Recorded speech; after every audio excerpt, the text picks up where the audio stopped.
And now here's part 2 of our episode. I felt like you talked about Ani constantly experimenting and how that's something that is really in your mind and in my. I had never really listened to Ani, full disclosure, before you nominated this album. So what a gift you gave me. But it really does feel like there is a constant experimentation happening in her body of work. But this one feels like an especially experimental album. And to me, that's comes for a variety of different reasons. What would you say makes this musically stand out from her other work? That's a great question. I think the collaboration with the other musicians lead to some really, like the funk, Mm-hmm. the sort of elements of funk and jazz. I think that's really stand out.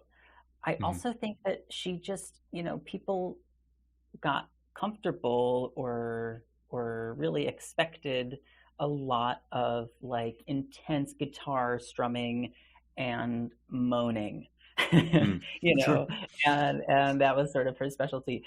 And here she is being really playful, this sort of like bounciness that you see in songs like "Oh My." Like Mm-hmm. there's a maybe a levity that she has. She's got such a sense of humor in her other work as well. But I'd say the standout for me is that definitely the elements of funk, the ability to, I don't know, kind of smile through it a little bit more. Like Yeah. she has all these songs about like being angry or not being angry there's a song "Angry Anymore." Like, I'm not angry anymore. I've come out of that. Joyful girl, I do it for the joy of bring. She's been talking for a long time about how like I'm actually not the livid feminist, who wants to burn it all to the ground that everyone thinks I am. And I think this album in particular, it's like there is a sense of joy and bounciness that I also just, it goes from the stuff I was talking about before with Promised Land into, I don't know, like a sort of playground, and Yeah. suddenly she's like coming down the slide unexpectedly. That's something I see a lot in discourse, social discourse right now too, is this idea of rebellious joy, how joy can be a vehicle for rebellion and change as well, even if it's not the idea, because obviously it's high stakes, when you're trying to change the circumstances of your community or whatever, it's high stakes. And Yeah. so we see aggression and power and force as maybe we default towards that sometimes for any number of reasons. There are sociologists that could make much better, conclusions about why that is. But I love this thing that I see popping up now about how joy can be used in a revolutionary way too, and the Yeah. healing aspect of that. Fighting back doesn't always need to be about anger. And I see that in And this that album, to what you're saying. absolutely. And I think that comes really from, at least in my sort of understanding of that as a phenomenon, I think that comes really out of like Black radical feminism. Mm-hmm. And, like Audre Lorde pops up in her lyrics, Mm-hmm. that there are, women whose shoulders she's very clearly, scrambling up in her body of work. And I think she has joy. She's doing exactly what you're saying. It is sort of like a rebellious act. And at least in my life, that was sort of a tendril that brought me to learning about predecessors. Like you were talking about Pete Seeger and Guthrie and all these other folks. It goes in that direction, and then it also goes deeply into sort of understanding racism and oppression and misogyny. And yeah, I think that I lost the thread on rebellious joy, certainly during the Trump years. Mm-hmm. I guess we're still, we're not really fully out of yet. Hmm. And so I'm in just this moment right now, I'm thinking like, I gotta listen to more happy music. Yeah. Well, that's what Lizzo was a artist that came up earlier this season, and there are a few artists, all of them stick with me, but there are a few artists in particular that have really stuck with me this season, and Lizzo is one of them. For just like, come on, that woman knows how to weaponize joy, if you will. Like not that it needs to be weaponized, but for lack of a better term, just it's pretty it was revelatory for me, and I see the lineage there between, there's a shared DNA there between Ani and her. For you, is it possible to separate Ani DiFranco's music from her politics, or are the politics so embedded in it and there's such a draw for you that it's what makes her who she is as an artist? I think the latter, partly because it's not under the surface. No, she's not hiding it. No one's making that argument, I don't think.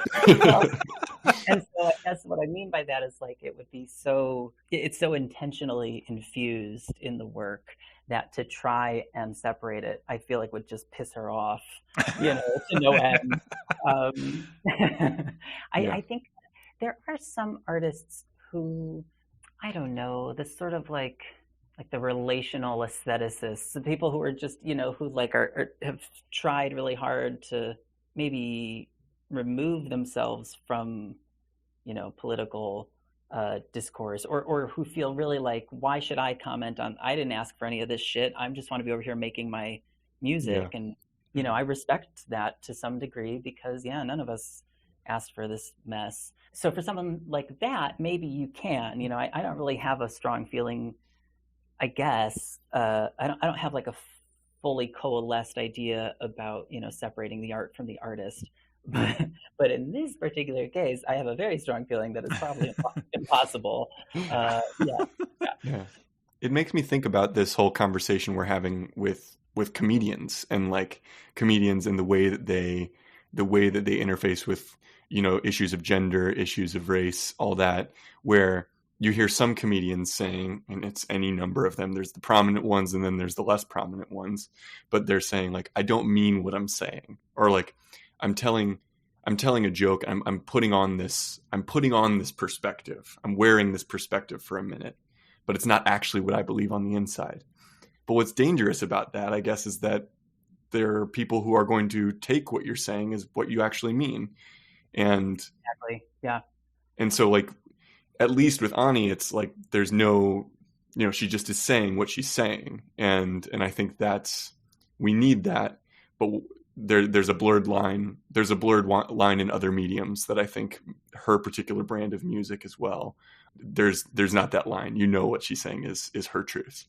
Absolutely. And it kind of reminds me of, you mentioned, comedians. Like in comedy, there was this idea of like, well, if you make fun of everyone, if you're an equal opportunity offender, mm-hmm. right? If you're making fun of everyone, then it's okay. And I think of shows like Family Guy or Veep, where it's mm-hmm. like we're ruthlessly going for everyone. We're mocking ourselves, and that in some way offers cover. But really, that's sort of like, there are the term equality versus equity, right? And like, mm-hmm. yeah, you're being like equal, but some people are already down and you're punching down, and that's not actually equitable, right? Mm-hmm. Like, and so I think there's some connection there, right? Like, this is just a persona I'm putting on being funny, or it's okay to tell this joke because it'll offend you, but in mm-hmm. a minute I'm going to tell a joke that will offend me and people like me. I don't know. I do think artists and comedians, if they're not exploring and like pushing, I'm not usually interested in them, mm-hmm. like if they're not saying something that I haven't heard before, or saying something I've heard a lot of times before, but in a new way, like yeah. I'm bored. I don't want to see Ibsen ever again, like... Sure. Oh, that's an interesting way of putting it. Yeah. I think that if it's a rehashing of some perspective that isn't useful, or isn't like taking us forward, maybe I think I hadn't really thought about it in that way, but I think that's a well-made point. There are points involved with that. Well, she has this lyric, I don't even remember what song it's from, but if you're not trying to make something better, then as far as I can tell, you're just in the way. Oh, it's from In the Way. But like, mm-hmm. There's something to that. Like, if you're not trying to spin this classical piece in a new and interesting way, if you're not trying to infuse it with something that speaks to the contemporary world, like, it's a snow globe, I'm not into that, Yeah. Which actually I directed a very old piece of theater this fall, and I used Ani's music for these movement sequences. It was at a university, and it was Edward II, which is a queer, it wasn't called so at the time, but it's a play from 1592 by Christopher Marlowe about a king who has a male lover, and basically all hell breaks loose. And so I cast 2 women in those roles, and I used Ani DiFranco music and choreographed a bunch of movement sequences that really, in my mind, weren't directly connected to the classical piece of text, but were some way like a tether between that story and today. And, I think it was lovely, and everyone involved did great work. That's the stuff I'm interested in. I want to see, like, why should I care about this thing that's hundreds or thousands of years old? It's sort of become, I feel like, the challenge of teaching in academia now, especially like as someone who is constantly having interviews for positions, and the question always comes up about like, well, how do you feel about teaching the canon? And I always, my answer has been, I like teaching the canon as an example of something that worked once and something that is super problematic today, but maybe we can do something with it and like, tease some good stuff out of it and like shed the bad stuff in some ways. Like you describing, it's funny when you mentioned Ibsen, like I devised a 1950s inspired Ibsen that was A Doll's House specifically, that kind of used a lot of 1950s pop culture and really highlighted the surprising amount of similarity in terms of like the misogyny of late 19th century Norway and in 1950s America. And in the end, we had Nora drown Torvald in a bowl of cereal at the end of the whole thing. I love that. So it's, I hear what you're saying, that it's like, there is value to old stuff, but like put a spin on it and acknowledge that like, yeah, that worked back then. And these things don't work now, but like, we don't need to totally shed it. No. And that's exactly right. There's a sort of fear around, in academia, there are all these conversations about decolonizing your curriculum. And this last fall, I took over halfway through the semester for a professor who had a baby. And so I sort of adopted his syllabi and, all of his plans. And one of the courses was theater history. And it was a really global survey of theater history. It was amazing. But what that meant was that's not what I got. I got like a taste of that when I was in school, and I'm not that old, right? It's not that far removed, but it was both thrilling and also a reminder of how little I really know about global theater, about all these things and all of my own blind spots. And, when you didn't make the syllabus and you took on the job very last minute, you're like trying to stay one class ahead of the students. Yep. And reading like 100 pages a night just so you know what you're talking about. Yep. My God. And that, I don't know, is something like a real reminder of just how not how inherently narrow we are, but how narrowed systems kind of make us. And if I can shoehorn Ani DiFranco back into this conversation, I think that she, she, it seems at a young age was like, I will not be narrowed by your bullshit. And I don't know, I hold that pretty close to my heart these days, because there's so many forces just trying to like squeeze us in. I think that actually acts as a pretty decent segue into this idea of perfection, right? This idea of the box of perfection, the conceit of our podcast being what is a perfect album, right? An opportunity for us to talk about the idea of, like what that means to you. We didn't tell you what the definition of perfection was in this context.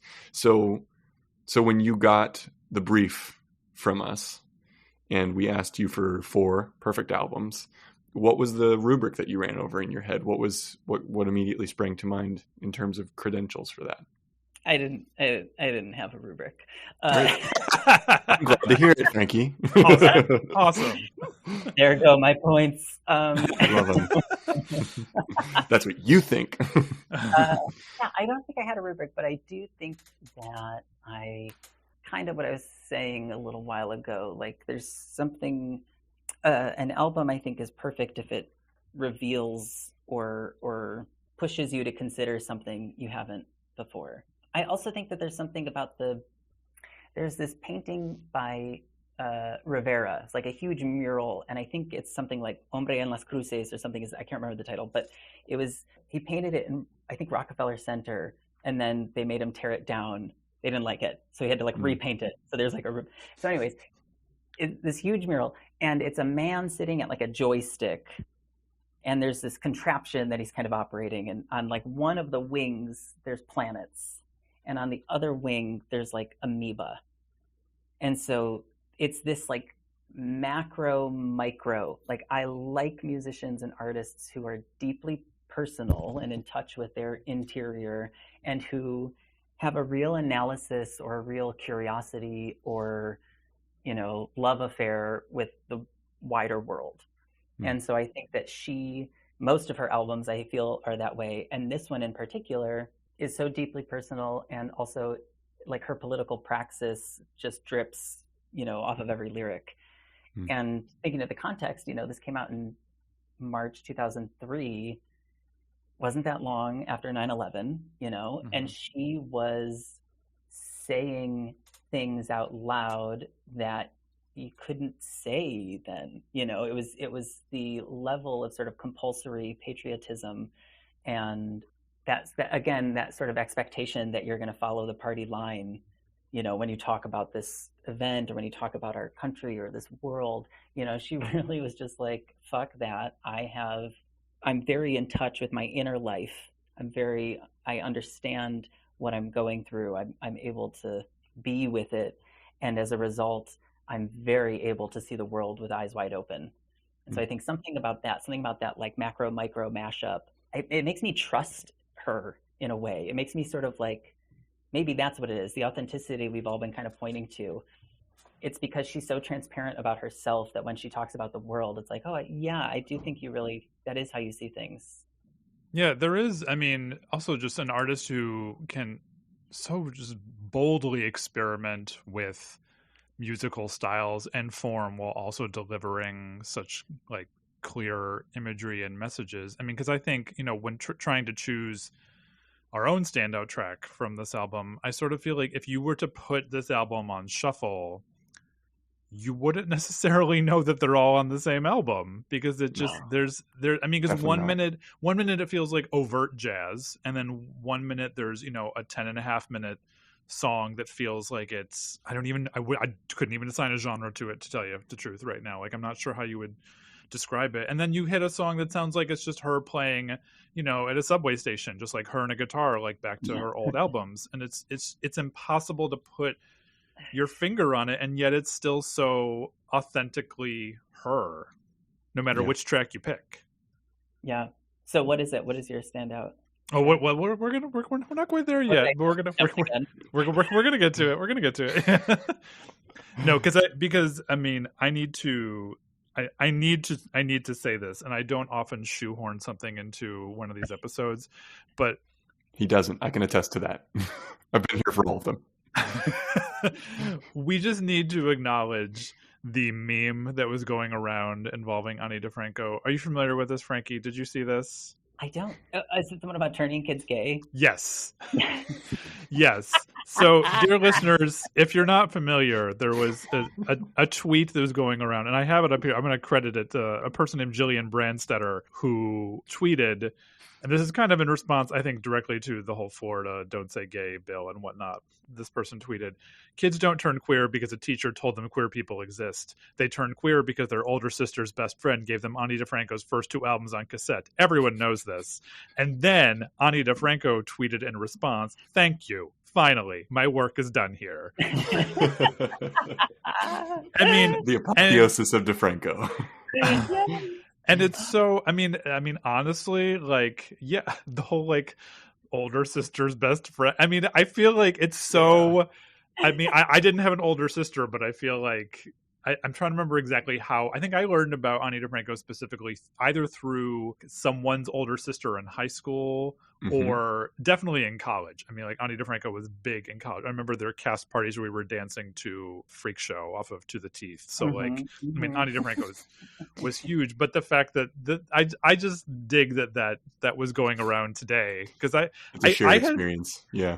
I mean, I'll be honest, I didn't know she was still putting out albums. I didn't know she still put out one last year because I had sort of, I guess, for the point in my life that she spoke to me, like in some ways, I guess maybe I've passed that, and other artists have just spoken to me in different ways, not in ways that I'm like oh, bleh, Ani DiFranco, but in ways that it's just she's just not speaking to me the same way now. Yeah, I get that.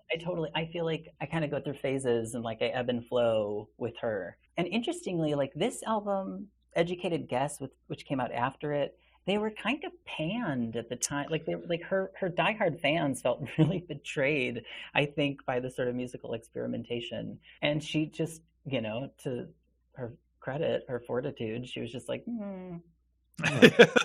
like, who cares? I'm gonna keep on making stuff. Yeah. Yeah. I love that you used to listen to her at cast parties, though. I would have died. For that. It was select songs. Like I think Freak Show was a song. I mean, To the Teeth came out while I was in college, and it got regular rotation amongst theater majors at Drew University. And maybe that's why it's still my favorite. My second favorite probably being Not a Pretty Girl, I think. Mm-hmm. I want to shout out that I did the first time I ever heard of Ani DiFranco was my one of my best friend's older sisters. Shout out to you, Amanda Morell. Hope you're doing well out there. So that it is a shared experience. It is absolutely, it's a thing. Damn, that tweeter really, they were like right on the money with that. Yeah. Yeah. Let me ask you a few technical questions about this that we tend to ask most people. Do you listen to this album front to back when you listen to it, or how do you live with it now? I definitely do not listen to it front to back. Actually, no. In preparation for this, I did, because I was kind of curious about like, what is the progression?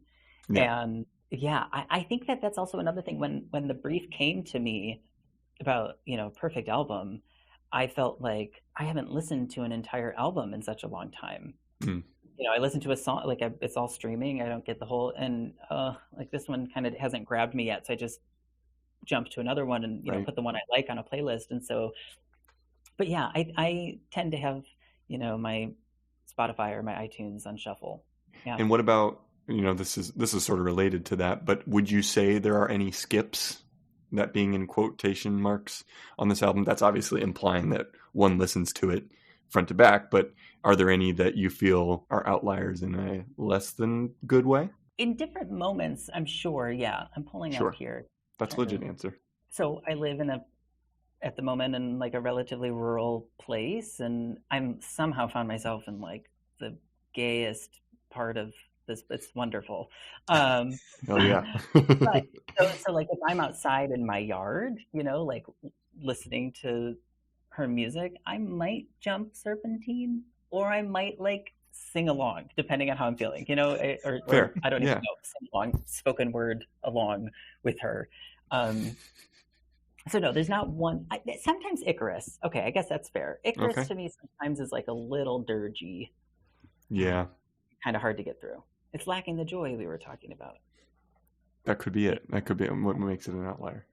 So Frankie, we're at the point where we're gonna review the scoreboard again, just to confirm. But before we review that scoreboard, is there anything we haven't said about Ani or this album that you feel the listeners need to know, or anything that we need to know before our judgment comes down? I think one thing that we didn't really get into is she did start her own label when she was 19. And that has gone at Righteous Babe Records, and that has gone on to launch, or launch might be too strong a word, but to like help incubate some really incredible artists. And so while she does get, she kind of gets critiqued from all sides, and for better or worse, she is who she is. But Righteous Babe really has done some cool work beyond her. And I just think that's maybe something we haven't touched on, that she actually has reached, she's not just like clinging to her decades-long career and being like, I'm still here. She's actually been pretty involved in helping younger artists like find their footing, figure out how to say what they want to say, or, Totally. whatever it is. I think that can't be discounted. I think that's one of the huge gifts that she's given as a member of this community, it seems. Yeah. I was looking at the list of people that had gone through Righteous Babe, and it is capacious. There's a lot of really great talent on there. Yeah, and some aren't, they were on the label for a little while, and then they, moved on to something larger or left. And I still think that's got to be so valuable to have your, cut your teeth in this sort of really DIY sort of both small and large at the same time operation. Right. Yeah, and included in that list isn't Anais Mitchell, Tony Award winner Anais Mitchell. In fact, I believe Ani DiFranco sang on the original like demo album for Hadestown. Yep. She was Persephone, wasn't she? I don't know which role, but I know she rolled up to the opening in New York in like classic, DiFranco fatigues, which is to say looking like she just got off the train from Portland or something and didn't shower on the way, which is, there's no judgment there. It's just like it's the epitome of her, Yeah. Mm-hmm. Oh yeah. Well, then let's run that list back down. Frankie, I think you've made it one hell of a case. I think things are looking good for the perfection of Evolve. We talked about the first half of your points. Let me just give you the second half of your points, all right? From the most recent, I gave you 6,000 points for making sure that we gave Righteous Babe Records its due, because Righteous Babe is Ani, and I think even if people like Michael or I haven't been as aware of what she's been doing recently, I think that she's obviously still doing great work through that. I gave you 999 points talking about the macro micro mashup, which I think it's an idea that's come up a lot on the pod, and I think is a really beautiful way of putting something that is most effective about music for us as something that strikes the universal and the deeply personal, right? I gave you 1,000,000 points for perfect being something that reveals or pushes you to see something or understand something that you didn't understand before. That is, that's good. I gave you 9,000 points for I Will Not Be Narrowed, which was what you said you felt she was saying right from the very beginning to the music industry at large. And then I gave you 350 points for intentionally infusing her political and personal self into the music, as opposed to it being something separate. And then, very fittingly, the 200 points I gave you for the bouncy joy of this album, because we've been talking a lot about some very serious things, some very relevant things to the issues that we're experiencing in America and around the world today. But at the end of the day, she still manages to capture that joy that I think we can always use more of, no matter how dark things get. So, Michael, you heard about the points on the board. Mm-hmm. You heard Frankie's argument for the perfection of this album. Sure did. What do you think?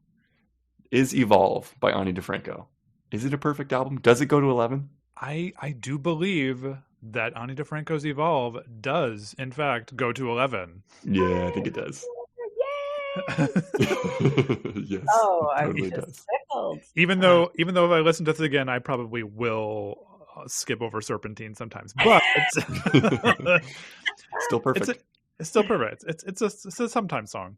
I'm so glad that you both feel that way. That's great. Although I am curious why 999 points and not a clean 1,000.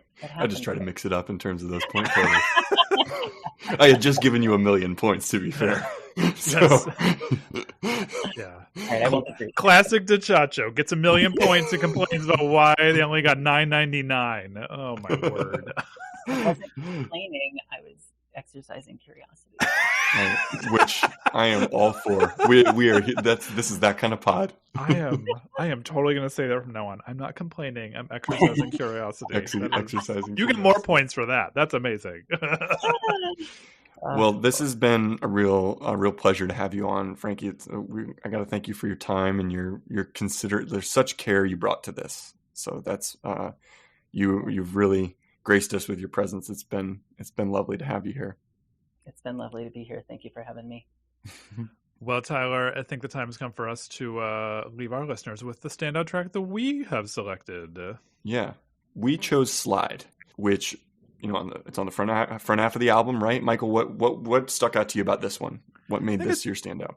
In some ways, this sounds a little bit more like what classic Ani DiFranco sounds like in some ways. I mean, it starts out very much just her and a guitar, and then the whole band comes in, and then the horns come in, and it sort of kind of like expands. Mm-hmm. It feels like in some ways it kind of represents the expansion of her sound over time in one song. It's also, I mean, like, I don't know, it feels like one of her more direct songs. Like it's got a good beat to it. Also, it is infinitely better than the song "Slide" by the Goo Goo Dolls. So I mean, that's no better reason to include it, right? Yeah. They probably came out around the same time too, didn't they? Maybe they might have. I have to figure that out. What she was doing, that was two competing slides. And yet, what's the one that everybody knows? It's true. It's true. It's a really great song, and I think it'll be a good one to play us out. Excellent. So thanks so much, Frankie. Thanks everybody for listening today. We will see you next week. Bye.